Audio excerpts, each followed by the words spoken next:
So today I have the pleasure of introducing you all, though I'm sure this is not your first introduction, but to Dorothy Day. So just a little bit of autobiographical, well, not autobiographical, good grief, biographical information, just first off. So Dorothy Day was born in 1897 in Brooklyn, but she really spent her formative childhood years on Chicago's South Side. Her father had really struggled to attain employment, and so they had moved to the south side of Chicago. They eventually moved to the north side, which was a bit swankier. But anyway, this early childhood experience of poverty never left Day, she said. She dropped out of college when she went, moved to New York City, and then later became a part of a sort of bohemian circle of sorts, a circle of artists and poets and activists, which included the playwright Eugene O'Neill, and many of those folks were socialists. So she actually became a journalist early on and wrote for The Call and the Masses, which were socialist dailies, and began to protest at the beginnings of World War I. So she was you could already see these two particular activist concerns of hers, pacifism on one side and economic justice on the other. They famously fell in love with a journalist, became pregnant, and then had an abortion, which was something which was the source of much self-conflict after her conversion to Catholicism, and continues to be rather controversial within the Roman Church as movements to canonize her as a saint are underway. She began a 4-year marriage after that to Forster Batterham, who was an anarchist, and he was anti-religion, shall we say. Their marriage was incredibly difficult and strained. She got pregnant again, which she was very pleased about, but the marriage was already failing. Here's a picture of her with her daughter, Tamar Teresa Day, who was born in 1927. By the time she was born, Robertson says, her marriage to Batterham was over. They'd already parted ways. She had Tamar baptized, which was really quite something. Robertson seems to suggest that her life to this point had not been overtly religious, although we might describe her as spiritual. She'd always felt peace around church buildings. She'd always found herself drawn in some way to the church and its teachings, but she had never actually made a step towards the institutional church in the way that she did until she had her child baptized. Later, she made a painstaking decision to be received into the church herself. It really came down to, it felt like a decision between her and her spouse, Forster Batterham. Robertson says that through this whole weird, winding, circuitous journey, God had snuck up on her. I love the way that he put that. After she was received into the church, she prayed for some way to put the gifts she had honed in her previous work to work for Christ. She met a man named Peter Morin, who was a former member of a religious order called the Christian Brothers, who had embraced poverty and had subjected both capitalism and communism to the critique of the gospel, to his mind. He was calling for a personalist revolution, is what he called it. Together, the two of them, Morin and Day, founded the Catholic Worker, which began as a penny-a-copy, 8-page tabloid. And here's a picture of the issue from October 1961. It was a monthly. Over the first several months, they went from an initial run of 2,500 copies per month to 100,000 copies per month, and then to over 150,000. Articles in the Catholic Worker often argue for radical hospitality to those in need. What you can see basically in the Catholic Worker is the way in which her work as a journalist for these socialist dailies began to, the same sorts of economic and pacifist critiques were shot through with the gospel in the way she'd been inspired to do so by Peter Morin. Although it's clear that she and Morin did not always agree about everything. In any case, these articles were often arguing for radical hospitality, as I said. Many folks began to take up the Catholic Worker itself on that offer. So people would begin to show up at the Catholic Worker's doorstep. And Day actually wouldn't turn them away. And this was the beginning of the organization taking on more than just journalism. Soon, there were more than 36 Catholic worker houses across the country, as well as farming communities. And it's worth noting that there are still Catholic worker houses today. In fact, there's one in New Haven. I had some friends from seminary who lived there for a little while. In any case, I really love this. You guys can't read it because the projector's blurry this morning. But I love this article on the side about the worker priests. It says, it starts out with a quote. Man is a living paradox, and the incarnation, the Word made flesh, is the greatest paradox of all, says Henri de Lubac. Thus vocation, the call of the supernatural to the natural, the message of the Lord, when utterly pure and obediently heard, is apt to surprise us shatteringly. Of all the strange vocations, that of worker priests may be among the most dispossessed. The union that we see between highfalutin theology and work for justice in this daily or in this monthly is absolutely incredible. It's like my dream come true. It's really incredible. Y'all should go read some of these articles. In any case, was the one on the right Thomas Merton? Yes, actually, yeah. This is his article, "The Root of War" by Thomas Merton. Yeah, absolutely. What war is that about? I see it's 1961. I'm looking. I'm not sure. It'd either have to be. Would it be the Korean War, or is it early enough for Vietnam? Yeah. It could have been. I'm not sure. I'd have to go read the article. Yeah. What does this say? The present war crisis is something we have made entirely for and by ourselves. There is in reality not the slightest logical reason for war, and yet the whole world is plunging headlong into frightful destruction, and doing so with the purpose of avoiding war and preserving peace. Thomas Merton apparently did a lot more than just pray. Okay, so Day, as you could probably imagine, was the subject of no little controversy, okay? The church hierarchy was famously skeptical of her.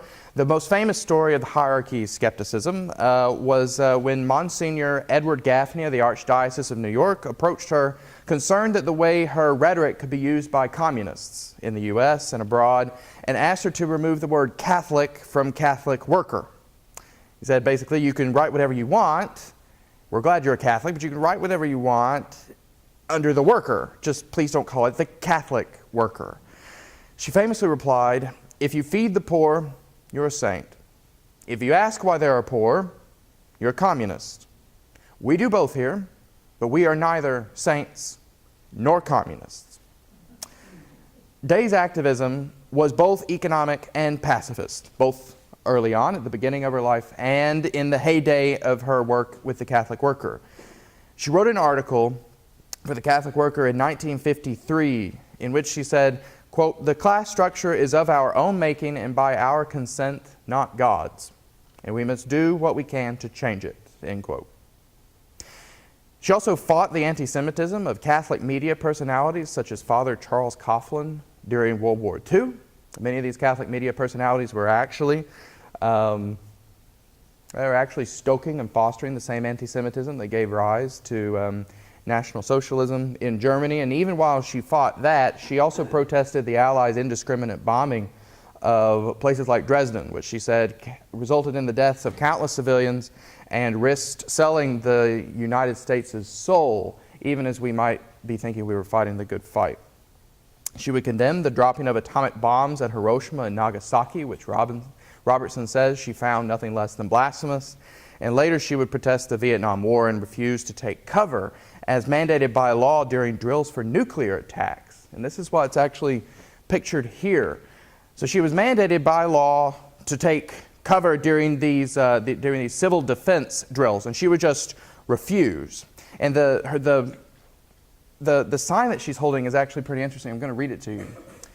It's a quote. Why should the resources of human genius and riches of the people turn more often to preparing arms than to increasing the welfare of all classes of citizens, and particularly of the poor? Now, before we think she's quoting Karl Marx, she's actually quoting Pope John XXIII. There we have it.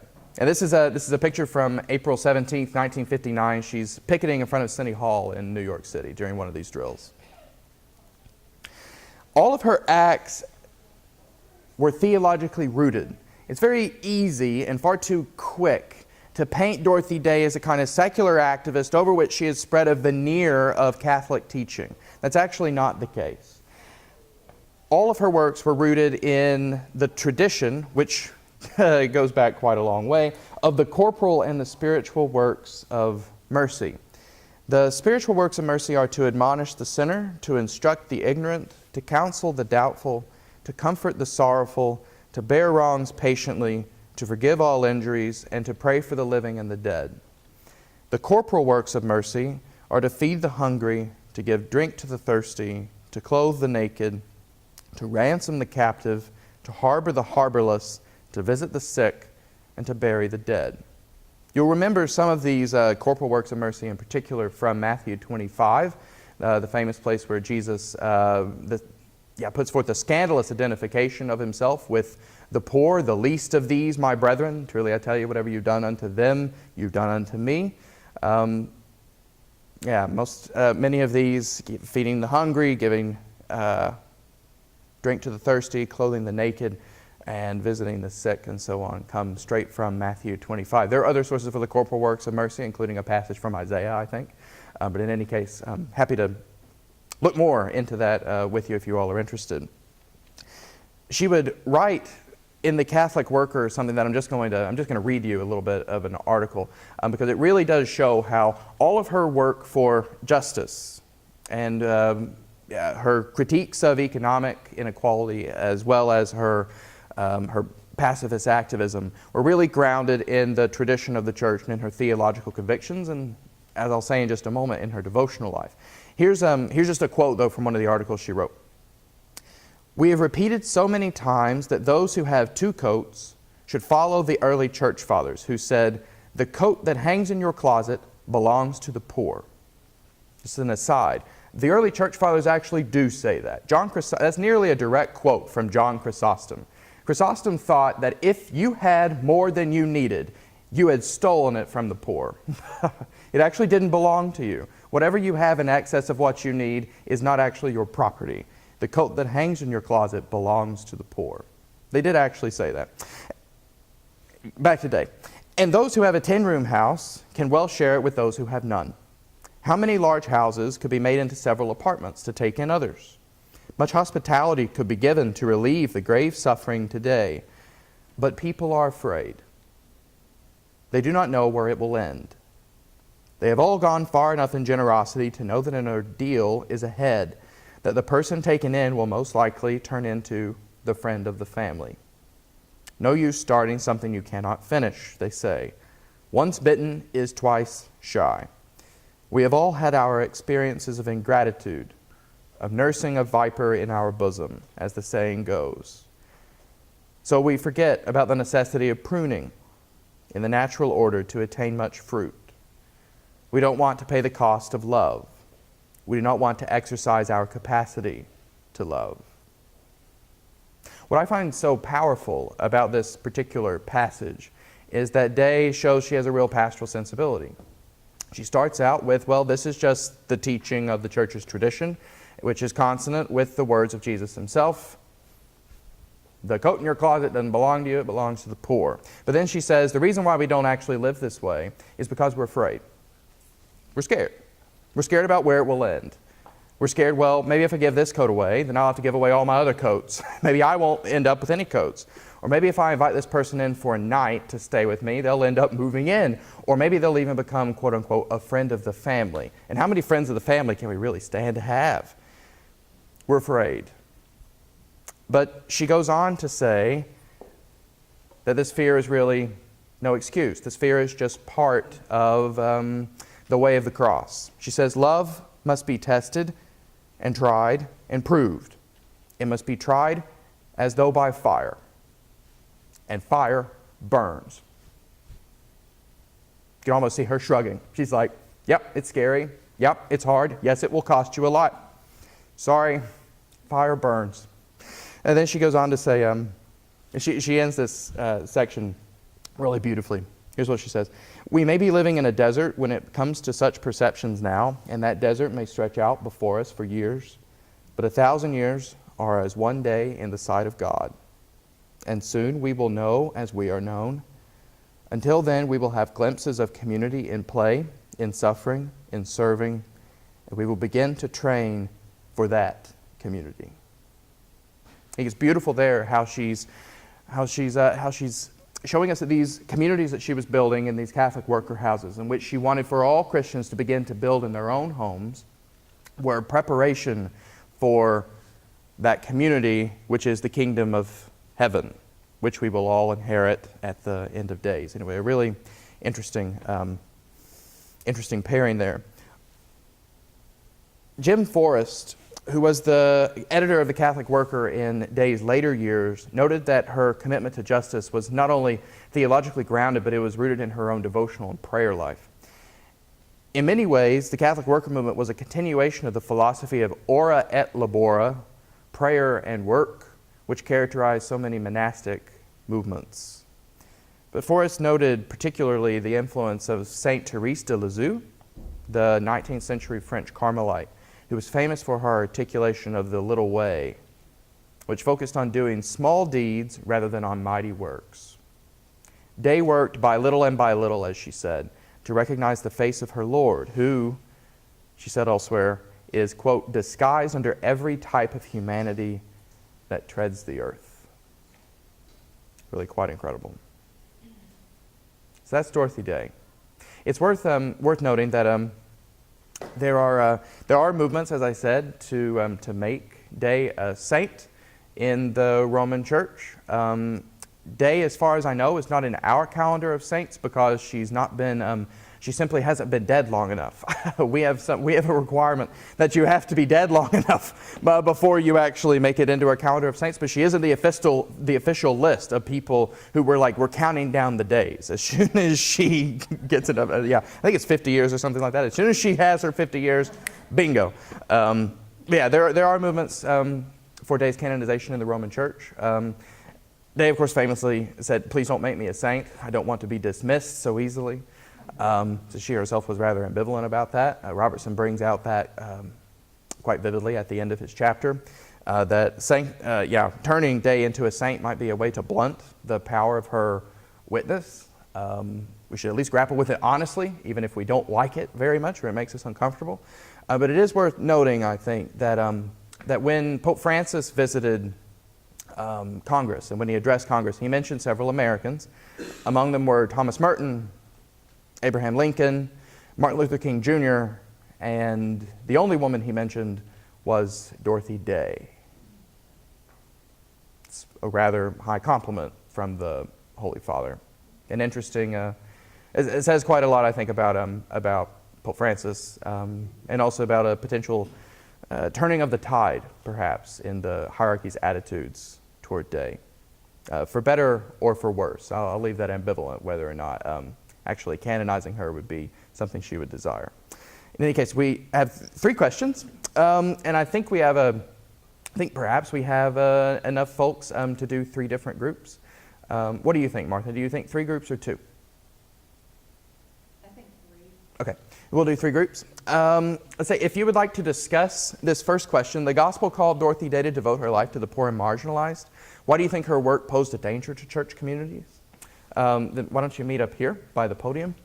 In the back, where Jim's sitting now, if you'd like to discuss the second question, who are contemporary leaders who minister to the poor or who work for causes such as ending war? And in what ways could you relate their work to the work of Dorothy Day? And then the third, if you guys want to go over there where Eileen and company are sitting, Dorothy Day sought to live a life of little works. I was saying that comes from that 19th century Carmelite, Therese de Lisieux. How can you adopt that philosophy in your own life? Just doing little things rather than mighty works, and not letting your inability to do mighty works be an excuse for not doing little things. That's basically the idea there. Okay, we'll reconvene in about 10 to 15 minutes. Okay, so the Gospel called Dorothy Day to devote her life to the poor and marginalized. Why do you think her work posed a danger to church authorities? Our faithful group in the front, what do you all think? Well, we agreed that the basic problem was change. She was advocating a kind of change in a kind of way that was operating outside the She wasn't a sister. She wasn't a member of a religious order. Right. So she was operating initially on her own. Yeah. And of course, she was very left-wing and political. And it was an era of anti-feminism. So all of these things combined Yeah. helped make her a threat. And she was a journalist. She was the perfect cocktail to compel skepticism. Yeah, that's right. Yeah, that seems right. I mean, it is really remarkable. So she died in 1980, but it's remarkable to think about what a span of our country's history she actually lived through. She lived through, the Great Depression. She lived through both World Wars, Korea, Vietnam, all that. She died in, by 1980, it was a very different country. And of course, we're now a very different country than we were in 1980. But she saw, a great deal. Any other thoughts? Why she, or a thought about how we might be uncomfortable with change? And what changes we might be uncomfortable with? Or do you think the church is resistant to her vision now? Oh, yeah. So you'll hear about the Pledge to Pray campaign this morning out of the UK, Justin Welby, Archbishop of Canterbury. And it's an 11-day prayer campaign, and the first day was our bishop, Michael Curry, who did a quick video, and he has this, a portion of the video. If you don't want things to change, don't pray.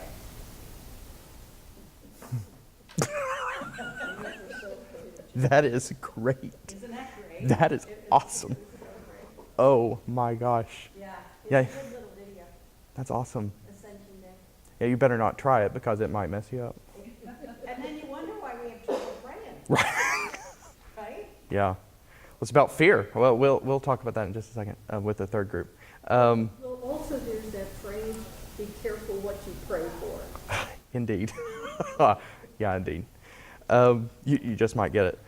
So how about our second group? Who are contemporary leaders who minister to the poor, who work for causes such as ending war? And in what ways could you, or might you want to relate their work to Dorothy Day? Someone from the back. We could write a book on it. I bet. Who are the people who came to mind? Well, from the grassroots social organizations and people who lead that up to our own, as we mentioned, our own, the Episcopal clergy, and trying to build bridges of peace and, to help the poor, the marginalized, as well as Pope Francis, who's, certainly an eloquent spokesman for the poor and trying to do change. Yeah. We ventured into the political parties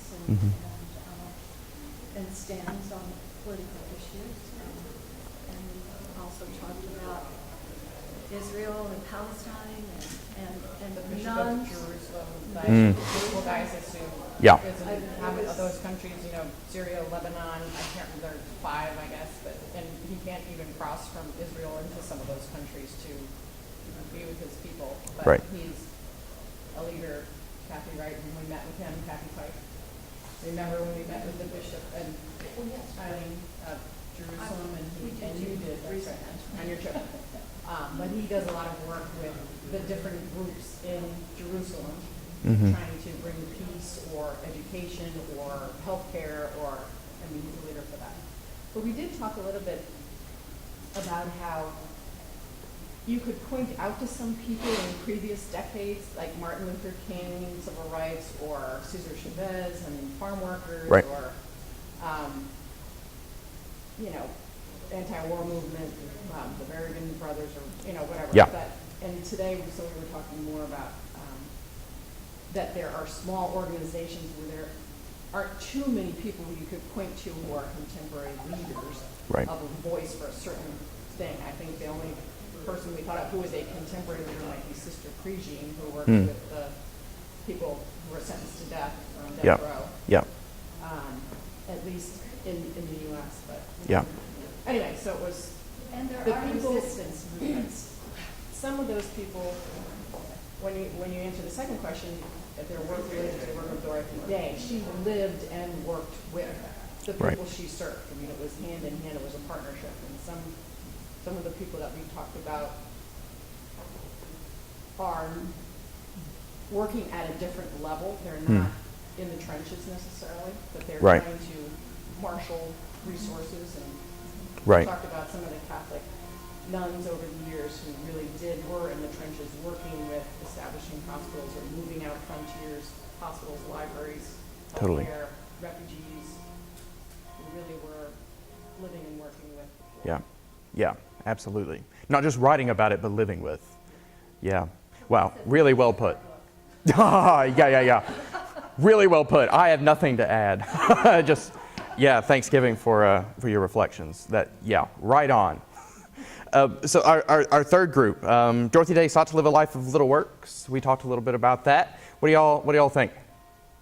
Who wants to share some of what's come up?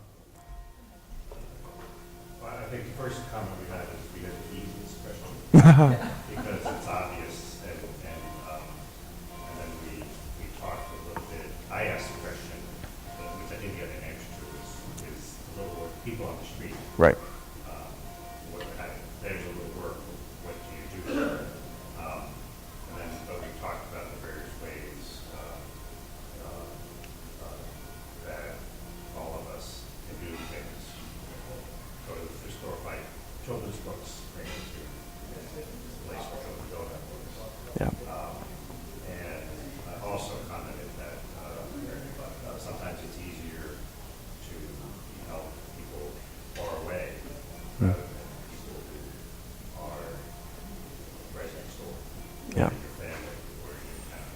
Yeah. And then I think the last thing of note is we commented that coming to, one of the reasons to come to church every Sunday is to move the people and remind ourselves that gospel is about the works. Well put. Thank you. I want to end with another excerpt from one of Dorothy Day's articles. Here, I was very moved in our conversation about how scary doing little works might be, and how we live in an age of increasing skepticism, and we're often very skeptical. Okay, so where's this money going to go? Whether we're giving it to somebody who approaches us on the street, or whether we're giving it to a charitable organization or something like that. The question is always, well, is this money going to be put to good use? I think also there's something, where will it end? That sort of question that was raised in the first extensive excerpt from Day's writings that I read. What is this going to cost me? I said there that she said that, love is love has to be tested by fire, and fire burns. And she's just kind of like, that's the way it is. Here's an excerpt from elsewhere in that article. Day was really challenged, not only because she was opening the Catholic worker houses to the poor, but also the particular kind of poor that were there. One of her most famous quotes is that the gospel means that we can no longer divide between the deserving and undeserving poor. She said, period. There is no such thing. But in addition, I'll just say this. The sorts of folks who were being hosted in Catholic worker houses were part of the church's skepticism towards them. In any case, but here's just a letter that was sent in to the Catholic worker, the monthly. And she's going to write about it. She says, here's a letter we received today. Quote, I took a gentleman seemingly in need of spiritual and temporal guidance into my home on a Sunday afternoon. I let him have a nap on my bed, went through the want ads with him, made coffee and left sandwiches for him. And when he left, I found my wallet had gone also. That's the letter. She responds, I can only say that the saints would only bow their heads and not try to understand or judge. These things happened for our testing. We are sowing the seeds of love, and we are not living in the harvest. We must not love to the point of folly. We must love to the point of folly. And we are indeed fools, as our Lord himself was a fool who died for such a one as this. We lay down our lives too, when we have performed so painfully thankless acts, for our correspondent is poor in this world's goods. It is agony to go through such bitter experiences, because we all want to love, We desire with a great longing to love our fellow human beings, and our hearts are often crushed at such rejections. But, as a Carmelite nun said to me last week, it is the crushed heart which is the soft heart, the tender heart. What I find so powerful about Day is there is no excuse for her. Take her or leave her, that is her witness. There is no excuse, even if it crushes you. The crushed heart is the tender heart. That's who she was. All right. Thanks. See y'all in church.